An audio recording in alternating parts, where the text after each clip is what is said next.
is shining in the midst of the darkness shining. Jesus, light of the world, shine upon us. Set us free by the truth you now bring us. Shine on me. Shine on me. Shine, Jesus, shine. Fill this land with the Father's glory. Blaze, Spirit, blaze. Set our hearts on fire. Flow, river, flow. Flood the nations with grace and mercy. Send forth your word, Lord, and let there be light.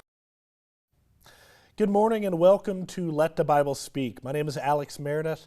I'm the preaching minister for the Marquette Church of Christ and host of this TV program. So glad to be with you today. I will forewarn you, my voice is starting to fade, so we're going to power through it anyway and get through this lesson today. We're going to be in Matthew chapter 9. Matthew chapter 9, we are continuing this study through Matthew's gospel, and we're going to plan to finish this chapter out today. So, Matthew chapter 9, we'll start in verse 14 here in just a moment.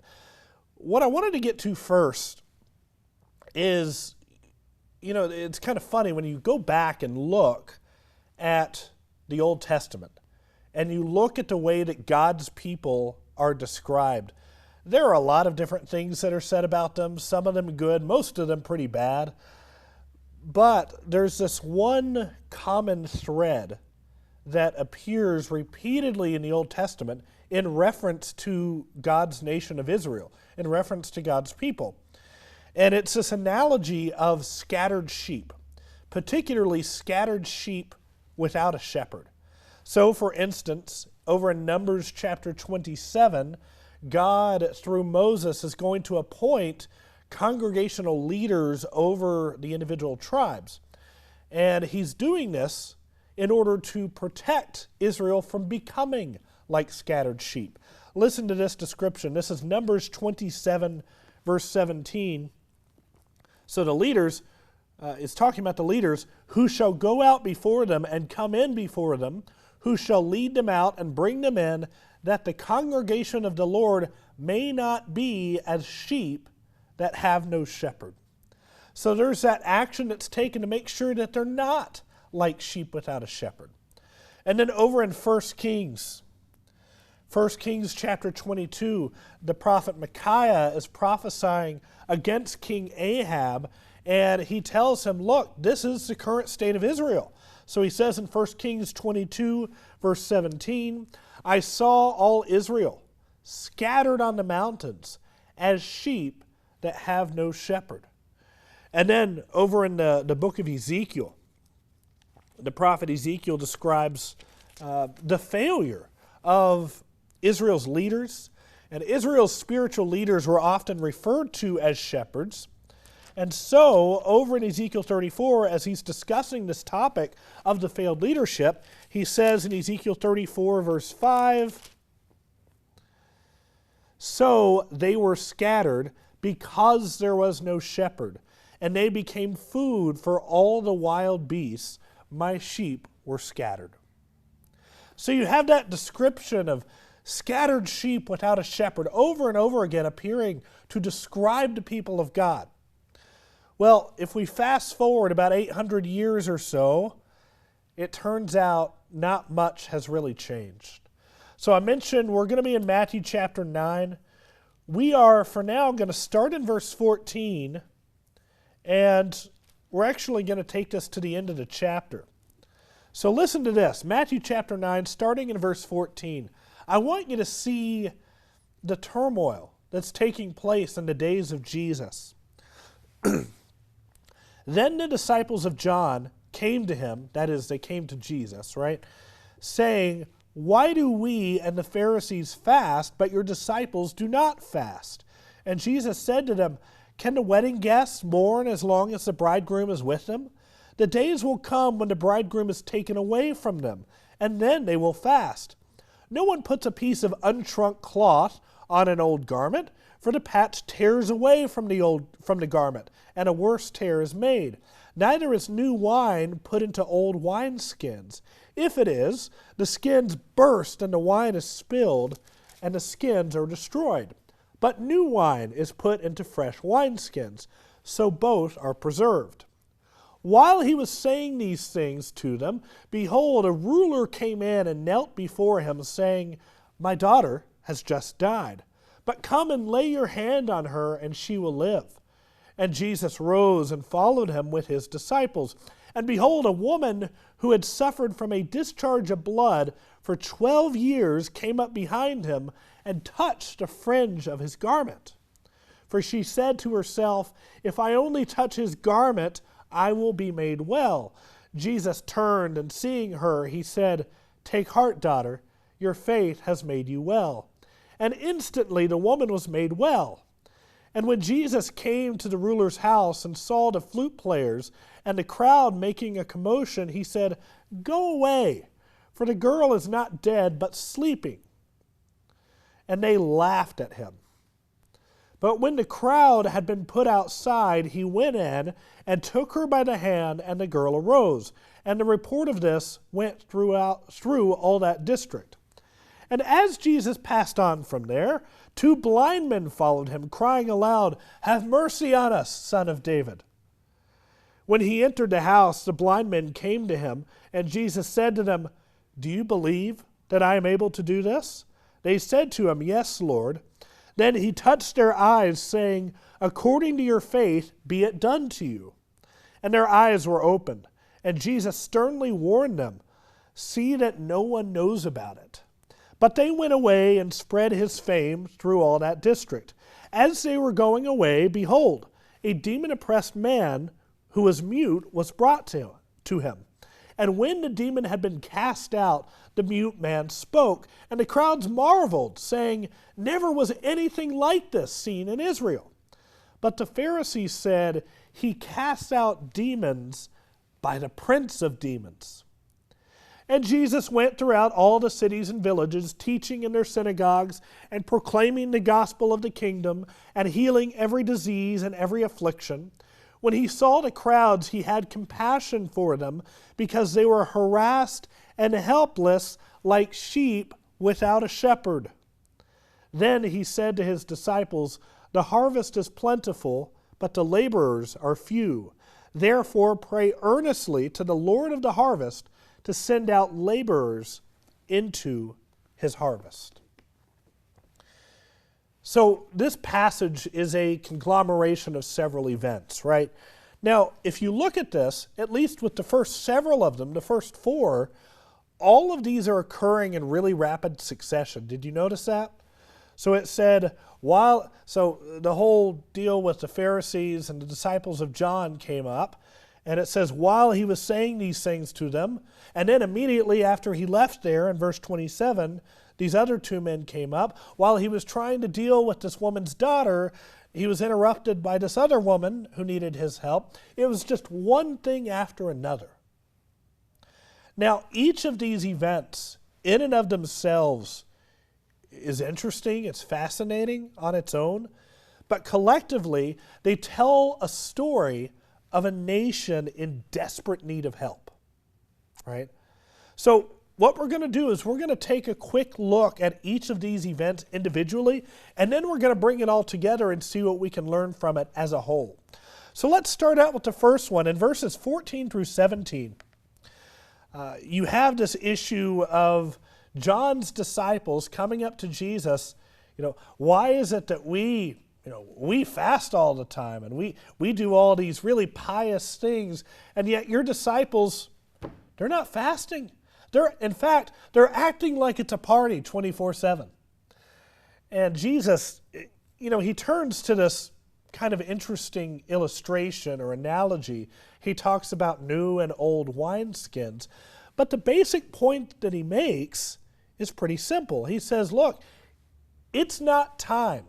As far as the disciples with Jesus anyway, it's not time to mourn. It's not time to seek God's presence in that moment because God is already present. God is present in Jesus, right? So they are, in fact, celebrating God's presence that is already there among them. The purpose of mourning and fasting is to appeal to God, to be present and to work. But God is already doing that through Christ among them, right? But you notice that question. That question, why do we fast? Why do we do all these things? And your disciples, they don't do it. That question is rooted, well, in a couple of things. Partly it's rooted in confusion, right? They don't really understand who Jesus is, so they don't get why there's celebration. So part of it's confusion. The other part of it is pride. It's this pride in comparing the righteousness between these two groups. We do all of these wonderful, pious things. Look at how righteous we are. Your disciples really don't seem up to snuff. You know, they're trying to play the comparison game, comparing one person or group's righteousness to that of another. And the whole thing is rooted in this spiritual pride. Okay, so then you get this whole other scene. He moves on from there. It actually says while he was saying these things, this ruler, this unnamed ruler, comes up to him and says, look, my daughter's just died. If you can come and help, that would be great. And so Jesus starts to come. But he's right in the middle of that, on the way to this man's house, when this woman reaches out and touches just the fringe of his garment.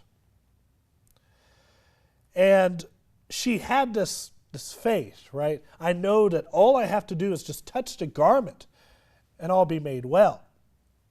And she is, right? And then it goes on to talk about Jesus arriving at this girl's house. You have the whole funeral procession going on. The flute players are outside, as was typical. We discussed that a couple weeks ago. And he says, look, go away. She's not dead. And he goes in, lays a hand on her, and she arises. They didn't think it was possible, right? In fact, they laughed at the possibility. He said this girl is not dead, she's asleep. They laughed at him. So there are a few interesting things about this. First of all, you have the issue of purity. It mentioned this woman had a discharge of blood. You might remember, if you know much about the Old Testament, that Israelites were not supposed to touch blood. They weren't supposed to touch unclean things. And somebody who had a discharge of blood like that would have qualified under the number of things that you couldn't interact with. So Jesus shouldn't have come in contact with her, at least by the typical logic. Now, same thing with the dead. If this girl really was dead, you weren't supposed to interact with a dead body. Or at least if you did, you would be made unclean until you went through the ceremonial, ritualistic purification process. And none of that happens here. And I think that's really telling, because I think a lot of us get this sense that, you know, I'm dirty, I'm unclean, I'm impure, and we're afraid to come before Jesus because what we think will happen is we'll muddy the place up. If we step into the doors of the church building, we're just going to make it messy. But that's not what happens in the presence of Jesus. Jesus goes to the impurity, and the impurity is cleansed. The impurity is fixed, right? So I think there's something there worth pondering. There's another part of this, too, that's fascinating. You have the central role of faith. When the woman reaches out and touches his garment, what does he tell her? She says, daughter, your faith has made you well, right? He talks about the faith, and the faith is what ultimately saves her, right? Faith has made you well. That's what leads to healing. That's what leads to new life, is faith. And then finally, you look at this bleeding woman, this woman with a discharge of blood. There's a phrase, it's actually one word in the Greek, that's used. It's used by the woman to describe herself. It's used by Jesus, and it's used by Matthew, the author of the gospel. When it talks about the woman and in her state after the fact, after this interaction with Jesus, the ESV translates, your faith has, quote, made you well. You know what the word there is? It's the word saved. Normally when we think about saved, your faith has saved you, we think about the pearly gates, we think about heaven, we think about eternal salvation. And rightfully so, that's a huge component to salvation that Jesus brings us. But also, this woman being physically healed, that is also saved. There's something more to salvation than just heaven, right? So something to think about. You have these two blind men immediately after. As Jesus is going away from here, these two blind men come up to him. Have mercy on us, Son of David. Jesus goes into their house, touches. Well, first, actually, he asks them, do you believe that I can do this? And they respond, yes, Lord. And so he touches their eyes and they're healed. So once again, you have the outstanding faith of the people involved. Do you believe that I can do this? Yes, you can. I know that you can, right? They had the faith that Jesus could do it, and that led to their healing, their salvation. The only negative thing that could be said in this situation is the fact that he told them not to tell anybody, and then it says immediately after that, they go and they tell everybody in the region. So they weren't supposed to do that, but that's what they did. Okay? And then finally, the last scene here, you have this mute, demon-oppressed man that approaches Jesus. And it doesn't say much about the process. It says that the demon was cast out. And immediately after, the crowds marveled, saying, we've never seen anything like this. But it says, some of the Pharisees accused him of casting out demons by the prince of demons, or by the power of Satan, essentially. So the Pharisees lobbed this really serious and really ironic accusation at Jesus. And it's ironic, of course, because it couldn't be farther from the truth. He obviously is not casting out demons because he's working with Satan. He's working against him, right? So you look at this series of events, and I think it tells us a lot about Israel's physical and spiritual condition. Yeah, there's some faith. There is certainly some faith scattered all throughout, but you have a lot of red flags. You have a lot of problems from John's disciples who are they don't understand who Jesus is. They're trying to make this comparison of righteousness. You have the intense physical suffering of the Israelite people, obvious and evident in the death of the ruler's daughter, in this woman who's had this affliction for the last 12 years. You have the people who were laughing at Jesus at the possibility of her not really being dead. You have, I know it was a small thing, but you have these healed, redeemed blind men directly disobeying Jesus, going out and doing exactly what he told them not to. And then finally, you have people, again, not understanding who Jesus is, and then accusing him of working with Satan. So they don't understand where he gets his authority from. They're all kinds of confused. Now, this is what leads Jesus in verse 36. This is what leads him to arrive at this conclusion. He says, these people are, quote, harassed and helpless like sheep without a shepherd. They're harassed and helpless like sheep without a shepherd. That's his conclusion. Do you know what sheep do without a shepherd? There is a story that came out in the summer of 2005. It was reported by a few different news outlets. This particular quote is from Fox. Listen to this. It says, quote, first, one sheep jumped to its death.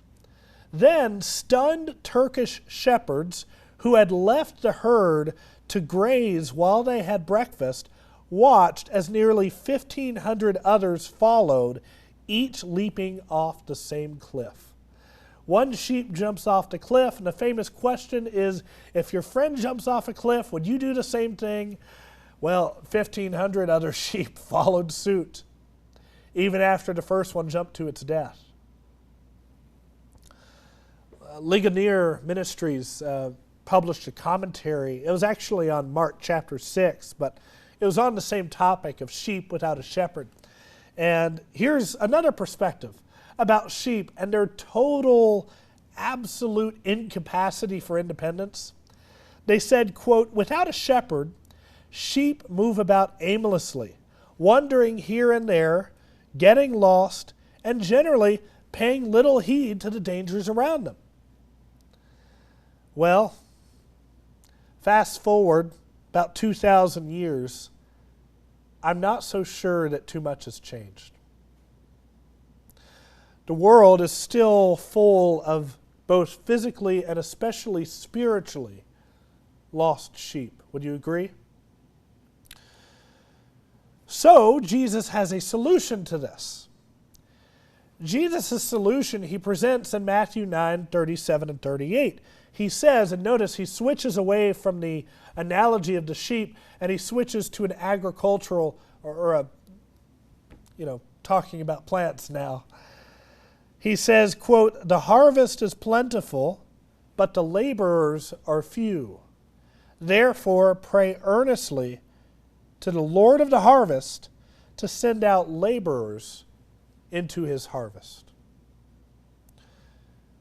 The solution that Jesus presents is not to become a wolf. It's not to devour the spiritually weak. That's really easy to want to do, by the way. It's really easy to look at the spiritually lost state generally of the people around us and to say, you know what, it's just pathetic, and just push those people away and say, well, too bad for them. They don't understand. They're not as wise as I am. That's pretty much what John's disciples were doing, right? But that's not the solution. The solution, by the way, is not even to become a shepherd. There's only one true shepherd. It's Jesus, right? From John chapter 10, verse 14. I am the true shepherd. Jesus is the only true shepherd. What God needs more than anything, he needs laborers. He needs laborers to help lead the helpless sheep to the true shepherd. Now, how is God going to find these laborers? Well, he tells his disciples to pray, right? He says, pray earnestly to the Lord of the harvest to send out laborers into the harvest. But then, guess what he does in chapter 10? He sends out all the missionaries, right? He sends out all the preachers? No. He sends out them. He says, yeah, there's a problem around us. You can see it, I can see it, we can all see it. Who's going to fix it? You are. Isn't that funny how we can be the answer to our own prayers sometimes? So he's going to send them out. Because in order to lead sheep that have gone astray, we must first become sheep who submit to Christ, who submit to the one true shepherd. Jesus' solution is for you and I to be faithful sheep. Not sheep scattered without a shepherd, but sheep who are following in the footsteps of Christ, following his guidance and his leadership, and then by that example we lead others.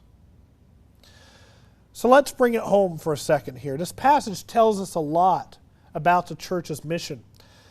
So the first thing that this tells us in a very practical manner is that I think I go back to that idea of salvation. I think we need to broaden our understanding of salvation to include the physical aspect, like we saw with the bleeding woman, right? Your faith has saved you.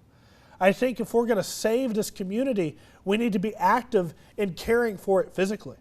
So that's the first step. And then secondly, we need to view the world through this lens of compassion. You notice when Jesus looked out on the crowd, he didn't say, I've got it figured out, but these pathetic people, they can't figure it out, He didn't laugh at them. It says he had compassion on them. We need to learn and train ourselves to view the world through the lens of compassion. The church needs to do that. And then finally, we need to take an active role in our community, in our church, in our community, in our families. We need to help the lost sheep. What better way to do that than to be involved? So I hope that in all of this, in some way, you're encouraged, you're inspired, you're challenged. Before we go, I do want to read to you this passage. As long as we're talking about sheep and shepherds, I don't think I can finish the lesson without going to this passage in Psalm 23. Some of you maybe know this well. This is from Psalm 23, starting in verse 1. It's a psalm that David wrote. The Lord is my shepherd. I shall not want. He makes me lie down in green pastures.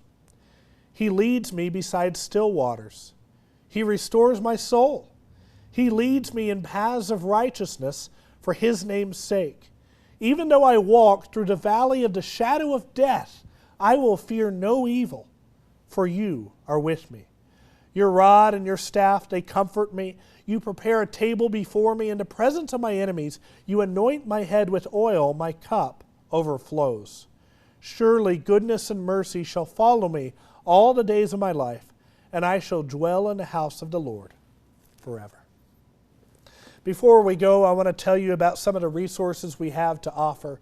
We have a 7-part workbook series offered by the World Bible School. You can participate in this by mail, or you can actually do it online. You can go to worldbibleschool.org and sign up through there as well. If you need a Bible and you don't have one, we also send those out totally free of charge. You're not expected to pay for the book. You're not expected to pay for shipping or anything. Just contact us and let us know that you want to participate in that correspondence course or that you need a Bible. You can see the mailing information there up on your screen at P.O. Box 372. That's in Marquette, zip code 49855. You can also find a lot of this information on letthebiblespeak.net. Don't go to .com, that's the wrong website, but go to letthebiblespeak.net. If you haven't already, feel free to watch or listen to these episodes online. They're available to listen to on Spotify, available to watch on YouTube. Just search Let the Bible Speak UP.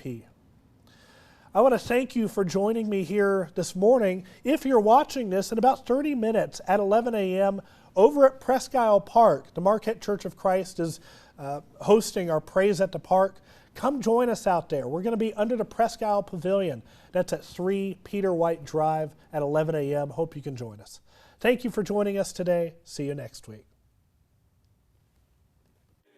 Father's glory blaze, Spirit blaze, set our hearts on fire.